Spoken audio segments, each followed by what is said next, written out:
वो समस्याओं से रिलेटेड पहले तो शिकायत ये है कि कोई सुनता ही नहीं है। आप ईमेल करिए, ट्वीट करिए, कोई रिस्पांस नहीं है। तो क्या है ये? हमारे यहाँ हर साल आके लोग नेता वादा करते हैं कि रोड बना देंगे, ये कर देंगे, वो कर देंगे, लेकिन कुछ नहीं होता है, कोई सुनने वाला नहीं है। हम सदर विधायक से भी मिल चुके हैं, संसद देवी से मिल चुके हैं, लेकिन सब लोग सिर्फ आश्वासन देते हैं।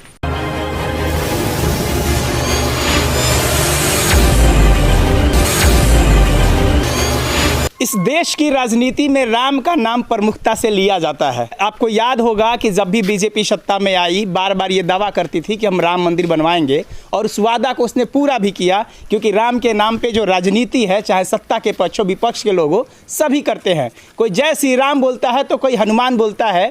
उत्तर प्रदेश में तो परशुराम का भी चल बना और लगातार परशुराम का नाम लिया जा रहा है। मतलब हमारे देश में अगर भगवान का नाम नहीं लिया जाए तो राजनीति करना शायद टफ है। इसीलिए सत्ता में बैठे लोग, राजनेता किसी ना किसी भगवान के सहारे अपने सत्ता की राजनीति को तय करते हैं। लेकिन ये जो हम जिस जगह पे खड़े हैं, यह हिरौली गांव है और यह राम से जुड़ा हुआ जगह है, क्योंकि बताया जाता है कि राम जब त्रेता युग में यहाँ पे आए थे तो यहाँ 5 गांवों में उन्होंने यात्रा करी थी, जिसको पंचकोशी बताया जाता है। यहाँ पे माता अहिल्या का एक मंदिर है और इसी मंदिर पर श्री राम आए थे और अहिल्या का उद्धार किए थे, ऐसा लोगों का मानना है, ऐसा हमारे धर्मशास्त्र कहते हैं।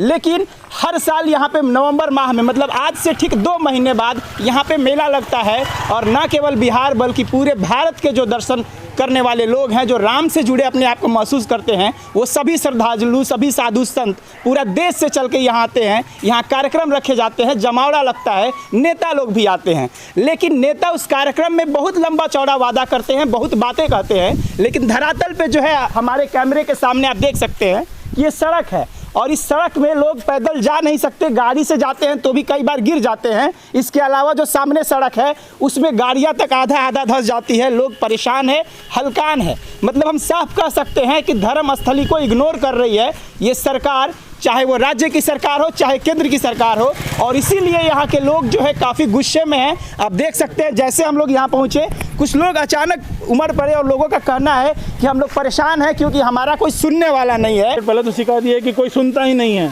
आप जैसे आपके माध्यम से हम यही कहना चाहते हैं कि जो भी हेल्पलाइन नंबर्स हैं उस पर कोई बैठो तो सही, भले ही पीएमओ ऑफिस को फ़ोन करो तो वहाँ घंटी बस्तर तक उठाता नहीं है। दूसरा, आप यहाँ पर अगर पीएचडी डिपार्टमेंट करते हैं, आप ईमेल करिए, ट्वीट करिए, कोई रिस्पांस नहीं है। तो क्या है ये? सरकार तो डिजिटलाइज हो रही है, डिजिटल हो रही है, धीरे धीरे हर जगह डिजिटलाइज हो रही है, लेकिन उसका फ़ायदा क्या जब आप उसका कोई रिस्पांस नहीं डाल रहे हैं, ठीक है। और उसके अलावा आपने जैसे कि सड़क का दिखाया, आप थोड़ा और गाँव में अंदर चल के देखिए, पूरे जो अशिक्षित वर्ग हैं बेचारे हमारे गाँव के, जो बोलते हैं उनके यहाँ पूरा कूड़ा है, पूरा करकट पड़ा हुआ है, उनका नली जाम है, जो बोलते हैं नली गली सड़क योजना है। सड़क का तो आपने देख लिया, नली गली का भी जरा चल के देखिए। ये पैसा जो आया है इतने भारी काम नहीं हुआ, यहाँ कुछ नहीं हुआ है सर। चलिए आपको मान लीजिए एक साधारण बात में बताएं कि अगर 10 रुपये दिया गया कि भैया जाइए ढंग से नली का काम करवा दिए, 10 रुपये में से आपने 10 का 10 पूरा रुपये खा गए। अरे कम से कम 9 रुपये का काम करवा दिए होते, 10 रुपये खा लीजिए, भ्रष्टाचार इतना ही आपको करना है तो आपने पूरा का पूरा खा लिया। और ऊपर से अगर गाँव के लोग जाते हैं अपने पूछने के लिए तो आप उनको धमकी दे रहे हैं। धमकी दिया गया है, यहाँ पर बहुत से लोगों को धमकी दिया जाता है, प्रतिनिधि लोग देते हैं। हाँ, अरे हमको भी, हमें भी उड़ती हुई खबर मिली अभी।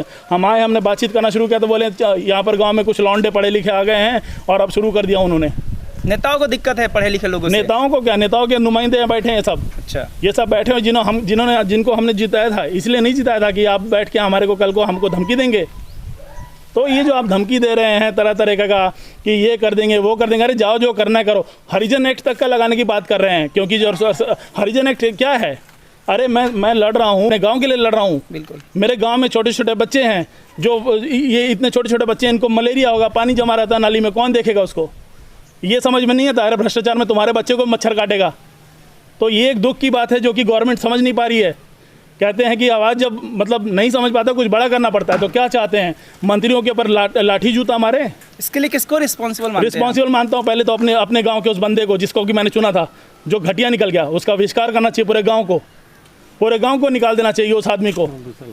तो ये आप सुन सकते हैं कि प्रतिनिधि हैं जो काम नहीं करते हैं, काफ़ी आक्रोश में है यहाँ के युवा। और इनका कहना है कि जो विकास के वादे करके नेता लोग आते हैं वो बाद में इस बात को भूल जाते हैं और अपनी तुच्छी राजनीति करते हैं। कि वाक है, हम इनसे भी जानते हैं। तो यहाँ पे हमारी गांव की समस्या में यहाँ पे अभी देख रहे हैं, रोड की समस्या। हमारी गांव को अगर 3 तरह से अगर रास्ता है आने का, एक अर्जुनपुर का रोड ले लीजिए, एक NH 84 और ये किए, तीनों का स्थिति बहुत जर्जर है। कोई भी रोड से अगर आम जनता आने में मुश्किल, ये देखिए हमारे अभी बाइक से आ रहे हैं लेकिन इनको आने में इतनी समस्या उठानी पड़ रही है।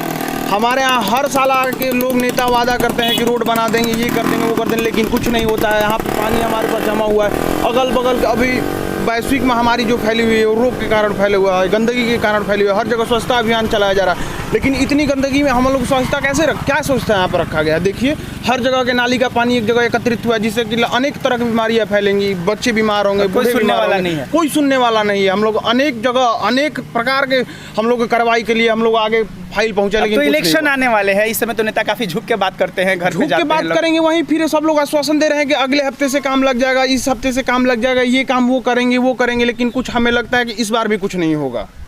हर बार की तरह इस बार भी लॉलीपॉप ही थमाया जाएगा, ऐसा युवकों का कहना है कि बार बार नेता आते हैं और लंबी चौड़ी बोल करके जाते हैं, लेकिन 5 साल बाद हालात जो है वही रहते हैं, कुछ बदलता नहीं है। हम लोग डीएम जी के पास भी दे चुके हैं एप्लीकेशन, बीडीओ जी के पास भी दे चुके हैं, सदर विधायक से भी मिल चुके हैं, संसद देवी से मिल चुके हैं, लेकिन सब लोग सिर्फ आश्वासन देते हैं कि हो जाएगा, काम हो जाएगा। अरे पूरा गांव का पानी आकर यहीं पे इकट्ठा हो रहा है, इसका तो आप आकर एक बार तो देखिए, मुआयना करिए, समस्या क्या होगा, इसका हल निकालिए। सिर्फ आश्वासन वहाँ से आता है हम लोग पर, कुछ इसके अलावा कुछ नहीं। मेला में नेता लोग तो आते होंगे, बहुत आते हैं, सभी लोग नेता आते हैं यहाँ पर, सब घूम कर यहाँ से चले जाते हैं, सिर्फ आश्वासन देकर चले जाते हैं कि अगली बार पंचकोशी परिक्रमा स्टार्ट होगी तो अगली बार सही हो जाएगा, लेकिन कुछ नहीं होता है, सिर्फ यही होता है। तो ये गांव की जनता है जो काफ़ी त्रस्त है, काफ़ी परेशान है और बार बार नेताओं को कोस रही है कि जो नेताजी हमारे गांव में आते हैं 5 साल पर एक बार तो आते हैं सिर्फ वोट मांगने, और जितना वादा करते हैं उसको भी पूरा नहीं करते। और जब यहाँ के जो लोकल प्रतिनिधि अगर उनसे भी कंप्लेन की जाती है तो वो धमकाते हैं, अलग अलग फर्जी केस मुकदमा करने का भी बात करते हैं, ऐसा यहाँ की जनता का कहना है। हम सवाल करना चाहते हैं वो सत्ता में बैठे लोग, विपक्ष में बैठे लोग, और खास करके जो ये मुखिया और सरपंच और जो भी अपने आप को नेता मानते हैं, जो जनता के पैरों पर पड़ते हैं, चुनाव आते ही कुर्सी पे बैठ जाते हैं और फिर भूल जाते हैं कि जिस जनता को कभी भगवान कहा था उसी जनता के लिए उनके पास समय नहीं है, जो सपना जनता की आंखों में दिखाया था उस सपना पूरा करने के लिए उनको वक्त नहीं है।